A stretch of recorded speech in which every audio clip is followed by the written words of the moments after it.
আসসালামু আলাইকুম। আজকে আমরা যে পোশাকটা শিখব, এই পোশাকটার নাম হচ্ছে ছেলেদের হাফ প্যান্ট। এই প্যান্টটা তৈরি করতে গেলে আমাদের নিতে হবে মাপমাত্রা সমান ১টি। অর্থাৎ আমরা যার জন্য পোশাকটা তৈরি করি না কেন একটা মাপ নিতে হবে, আর এই মাপটার নাম হচ্ছে লম্বার মাপ। তো আমরা যার জন্য পোশাকটা তৈরি করব, তার কোমর থেকে হাঁটুর উপর পর্যন্ত ফিতা ঝুলিয়ে যে মাপটা নেওয়া হয়, এই মাপটার নাম হচ্ছে লম্বা। তো আমরা পোশাকটা বোঝার জন্য একপাশে আমরা সূত্র লিখছি, আর একপাশে কী করেছি, চিত্র লিখে দিছি। যদি এই সূত্রগুলো আমাদের জানা থাকে, তাহলে আমরা যে কোনো ব্যক্তির জন্য এই প্যান্টটা তৈরি করতে পারবো। ১ নম্বর নিয়ম কী বলছে, রাবার ঘর সমান হচ্ছে ২ ইঞ্চি। অর্থাৎ আমরা এই শুরু থেকে ২ ইঞ্চি কাপড় নেব। এই ২ ইঞ্চি কাপড় নাম হচ্ছে রাবার ঘর। আমরা যার জন্য পোশাকটা তৈরি করি না কেন, সবার জন্য রাবার ঘর কয় ইঞ্চি হবে? ২ ইঞ্চি। ২ নম্বর নিয়ম বলছে লম্বা সমান লম্বার মাপের সমান যোগ হচ্ছে ২ ইঞ্চি প্লেট। অর্থাৎ এই ২ থেকে নিচের দিকে লম্বা নিতে হবে, যার যত লম্বা থাকবে। তো আজকে বোঝার জন্য আমাদের এখানে লম্বা দেওয়া আছে ১০ ইঞ্চি। আমরা এই ২ থেকে ১০ ইঞ্চি এখানে কাপড় নিচ্ছি, ঠিক আছে। এরপর দেওয়া আছে যোগ হচ্ছে ২ ইঞ্চি প্লেট। অর্থাৎ এই লম্বা নিচে আবার এক্সট্রা ২ ইঞ্চি কাপড় নিতে হবে। এই ২ ইঞ্চি কাপড় নাম হচ্ছে প্লেট। এরপর দেওয়া আছে কোমর লাইন অথবা মুহুরি লাইন সমান লম্বার মাপের চেয়ে ২ ইঞ্চি কম। তাহলে আমাদের লম্বা কত আছে? ১০ ইঞ্চি। তাহলে ১০ ইঞ্চি থেকে ২ ইঞ্চি কম নিলে কত হয়? ৮ ইঞ্চি। তাহলে এই ২ থেকে এই দিকেও ৮, এই ১০ থেকে এইখানেও ৮ ইঞ্চি। উপরটা হচ্ছে কোমর লাইন, নিচেরটা হচ্ছে মুহুরি লাইন। অর্থাৎ লম্বা যা থাকবে তার চেয়ে কোমর লাইন, মুহুরি লাইন ২ ইঞ্চি কাপড় কী করতে হবে? কম নিতে হবে। এই চিত্রটা অঙ্কন করার পর এবার আমরা কী করব, এই সাইড থেকে এই সাইডটা আমরা কেটে আলাদা করে নেব। নেওয়ার পরে এখন এই প্যান্টের নিচে লাগানোর জন্য, চারখানে একটা কাপড় লাগানোর জন্য আমরা কী করব, কল্লি কেটে নেব। এখন কল্লিটা কীভাবে নিতে হবে, কল্লির জন্য এখানে নিয়ম দেওয়া আছে, কল্লি সমান উভয় দিকে সমান ৩ ইঞ্চি অথবা ৪ ইঞ্চি অথবা ৫ ইঞ্চি। অর্থাৎ আমরা যদি ৩ ইঞ্চি কাপড় নেই, তাহলে চতুর্পাশে কত ইঞ্চি নেব? ৩ ইঞ্চি। যদি ৪ ইঞ্চি নেই, তাহলে আমরা চতুর্পাশে কত ইঞ্চি নেব? ৪ ইঞ্চি নেব। তো এইটা হচ্ছে আমাদের খাতার চিত্র। এখন আমরা কী করব, কাপড়ে কীভাবে পোশাকটা তৈরি করব, এই কাটিংটা আমরা এখন দেখব, ঠিক আছে। তো পোশাকটা তৈরি করার জন্য আমরা একটা কাপড় কেটে নিয়েছি। অ্যান্ড এই কাপড়টা আমরা কী করতে হবে? ভাঁজ করতে হবে। অ্যান্ড আমরা কীভাবে ভাঁজ করব, এখানে আমাদের কাপড়টা আছে কয় পাট? ১ পাট। আর এই লাইনটা হচ্ছে লম্বা লাইন, ঠিক আছে। আর এই পাশে আছে, এটা হচ্ছে হলো চওড়া লাইন। তো আমাদের কাপড়টা কী করতে হবে, প্রথমে ১ ভাঁজ ২ পাট করব। ১ ভাঁজ কয় পাট করছে এখানে? ২ পাট, ঠিক আছে। এরপরে কী করতে হবে, আরও একটা ভাঁজ দেব। আর একটা ভাঁজ দিয়ে কী করতে হবে, ২ ভাঁজ ৪ পাট করে নিতে হবে। ২ ভাঁজ কয় পাট করবো আমরা? কাপড়টা ৪ পাট।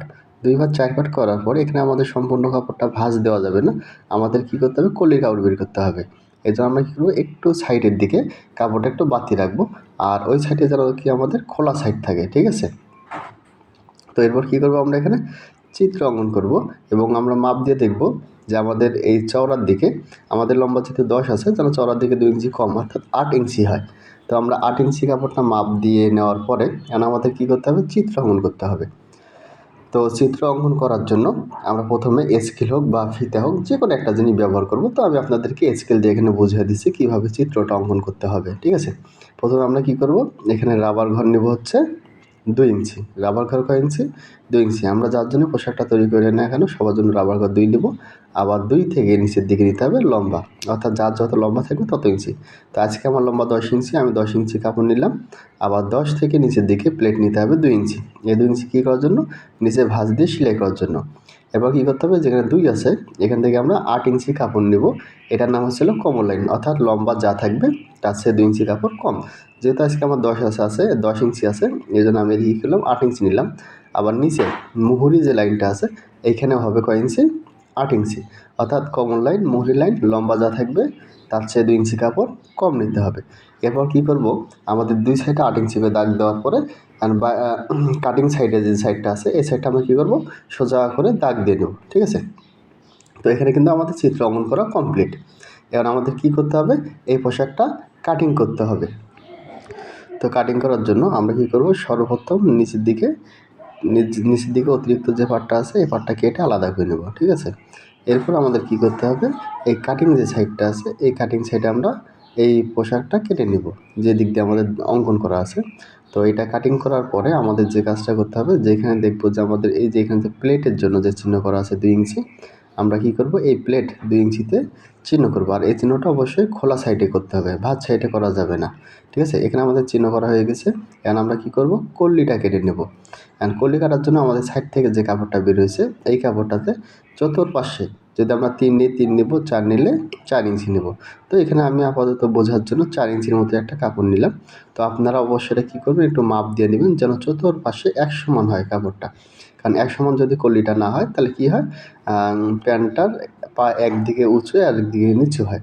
তো আমরা এখন এটা কাটিং করা শেষ। এখন আমরা কী করব, কাপড়টা সেলাই করব। তো সেলাই করার জন্য এখানে আমার কাপড় ছিল 2 ভাঁজ 4 পাট। এখন খোলার পর কাপড়টা আমাদের কয় পাট আছে, 2 পাট। আর আমরা কী করব, সর্বপ্রথম আমরা প্লেটটা সেলাই করব। তো প্লেট সেলাই করার জন্য প্রথমে আমাদের ছোটো করে একটা ভাঁজ দিতে হবে। এরপরে আবার কী করতে হবে, বড় করে আরেকটা ভাঁজ দেবো। ঠিক আছে, এই ভাঁজটা দেওয়ার পর যারা যারা নতুন কাজ শিখতেছেন, যাদের মেশিন নেই তারা কী করবে, হাতে সেলাই করবেন সুই সুতা দিয়ে, অথবা যাদের মেশিন আছে মেশিন দিয়ে সেলাই করবেন। তো আমি আপনাদেরকে বোঝানোর জন্য এখানে স্টাফলার মেশিন দিয়ে মারি দেওয়া হয়েছে, অর্থাৎ ক্লাসে আমরা যেভাবে আর কি কাজ শেখানো হয় আপনাদের, ঠিক ওইভাবে আপনাদের কাজগুলো বুঝিয়ে দেওয়া হচ্ছে। তো এটার আমার কী করা হয়েছে, প্লেটটা সেলাই করা হয়েছে। এরপর আরেকটা পার্ট যেটা আছে এটা আবার নেব। নেওয়ার পরে এইটাও কী করব, প্রথমে একটা ভাঁজ, তারপরে আরেকটা ভাঁজ দেবো। তাহলে এখানে ভাঁজ দিলাম কয়টা, 2টা ভাঁজ দেওয়ার পরে আমি কী করব, এই সাইডের প্লেটটা যেটা আছে আমরা প্লেটটাও কী করব, সেলাই করে নেব। ঠিক আছে, তো অবশ্যই ভিডিওটা সবাই একটু মনোযোগ সহকারে দেখবেন, না হলে আপনারা বুঝতে পারবেন না। কারণ ক্লাসে অনেক ছাত্রী বলে, স্যার আপনারা ক্লাসে অনেক ভালো করে কল্লি লাগান বোঝান, কিন্তু আমরা বাসায় যা কল্লি লাগাতে পারি না। তো তারা একটু ভালো করে ভিডিওটা দেখবেন, যেন আপনারা কল্লি লাগাতে সমস্যা হলে ভিডিওটা থেকে যেন করতে পারেন। তো এই কাপড়টা দেখেন যেদিকে আমাদের ভালো সাইড, এই ভালো সাইডে আমরা কাপড়টা ধরবো, কল্লির যে কোনো একটা সাইড, এখানে 4টা সাইড আছে, 4টার যে কোনো একটা সাইড বসাবো। বসানোর পরে আমরা কী করব, এক সাইডে, ঠিক আছে, কল্লির একটা সাইড আমরা কী করব, এর মাথা সেলাই করে নেব। শুধু কল্লি যতদূর পর্যন্ত কল্লি আছে ঠিক ততদূর পর্যন্ত সেলাই করতে হবে। সেলাই করার পর আবার কী করব, ভালো সাইডটা যেটা আছে এটা আমরা কী করব, ভিতরের দিকে রাখবো। ভালো সাইডটা ভিতরের দিকে রাখার পর এখানে আমাদের যে প্লেটটা আছে এই প্লেটটা কী করতে হবে, একটু মানে একটু সেলাই করে একখানে করে নিতে হবে। ঠিক আছে, শুধু প্লেটটা সেলাই করতে হবে, কল্লির উপরে সেলাই করা যাবে না। এরপর দেখতে হবে আমাদের কল্লিটা যেটা ভিতরে ছিল, ভিতর থেকে আমরা বের করব। বের করার পরে এরপরে এই কল্লির আরেকটা সাইড আমরা কী করব, এই সাইডটা আমরা সেলাই করে দেবো। তাহলে যদি আমরা কল্লির এই সাইডটা সেলাই করি তাহলে কল্লির 4টা সাইডের মধ্যে আমাদের কিন্তু 2টা সাইড অলরেডি সেলাই করা হয়ে গেছে। আর বাকি আছে কয়টা সাইড, 2টা সাইড আছে। ঠিক আছে, তো দেখা যায় অনেক ছাত্রী আছে এই পর্যন্ত ভালো করে লাগাইতে পারে, এই 3 নাম্বার সাইডটা যখন লাগাবে অনেকের সময় লাগাইতে পারে না। তো এদের জন্য ভালো করে বুঝি, ভালো সাইডটা যেটা আছে তারা ভিতরে রাখবে, আর উল্টা সাইডটা যেটা আছে এটা উপর দিকে রাখবো। রাখার পরে আমরা দেখব এইটার উপরের পার্ট আর এইটার উপরের পার্টটা একখানে করব। করার পরে কী করতে হবে, এই যে উপরের পার্টটা ধরার পর এ মাথা কী করতে হবে, সেলাই করে দিতে হবে কল্লি সহ। ঠিক আছে, যদি এইভাবে আপনারা কল্লিটা লাগান তাহলে অবশ্যই আপনারা ভালো করে কল্লিটা লাগাইতে পারবেন। তাহলে আপনাদের আর এই কল্লি লাগাইতে উল্টা সিধা হবে না। অনেকে আছে যে কল্লি লাগাইতে গেলে এক পাট উল্টা করে দেয়, এক পাট সোজা করে দেয়, অনেকে আছে কল্লি লাগাইতে পারে না। তো অবশ্যই একটু কল্লি লাগানোটা একটু আপনারা ভালো করে বুঝে নেবেন কীভাবে লাগানো হচ্ছে। এরপর কী করতে হবে, পরবর্তী সাইডটা যেটা আছে এই সাইডটা আবার আমরা ভাঁজ করব। ঠিক আছে, ভাঁজ করার পরে এ মাথায় আবার কী করতে হবে, সেলাই করতে হবে। কারণ আমরা 3 নাম্বার কল্লিটা যদি লাগাইতে পারি 3 নাম্বার সাইডটা, তাহলে 4 নাম্বার সাইডটা এমনি আপনা হয়ে যাবে। কারণ এটাতে আর কোনো সমস্যা হবে না। কারণ যত প্রকার সমস্যা আমাদের ওই 3 নাম্বার সাইডটা, যখন 3 নাম্বার সাইডটা আমরা লাগাতে যাই তখনই আমাদের সমস্যাটা হয়। ঠিক আছে, তো এখন আমরা কী করতেছি, 4 নাম্বার সাইডটা আমরা এখানে লাগিয়ে দিচ্ছি। তো আপনারা অবশ্যই ভিডিওটা ভালো করে দেখবেন। যারা ক্লাসে কাজগুলো ভালো করে বুঝতে পারেন না তারা অবশ্যই ভিডিওগুলো দেখে আপনারা কাজগুলো ভালো করে শিখে নেবেন, যেন পরবর্তীতেও আপনাদের কী হয়, এই কাজগুলো যেন আপনারা ভালো করে বুঝতে পারেন। ঠিক আছে, তো এখানে দেখেন আমার 4 নাম্বার সাইডটাও কিন্তু লাগানো কমপ্লিট হয়ে গেছে। ঠিক আছে, এখন আপনারা কী করবেন, এটাতে রাবার ঘর যেটা আছে রাবার ঘরটা প্রথমে একটা ভাঁজ, পরে আরেকটা ভাঁজ দিয়ে সেলাই করবেন 2টা। আর যদি কেউ 2টা রাবার লাগান তাহলে ওইটার ভিতরে আরেকটা সেলাই করলেই হবে। ঠিক আছে, এই যে আমরা এখন এই যে ভালো সাইড করে নিলাম। ভালো সাইড করে নিলে আমাদের ছেলেদের যে প্যান্টটা যেটা কল্লি দেওয়া প্যান্ট, এই প্যান্টটা তৈরি করা কমপ্লিট হবে। আশা করি সবাই বুঝতে পারছেন।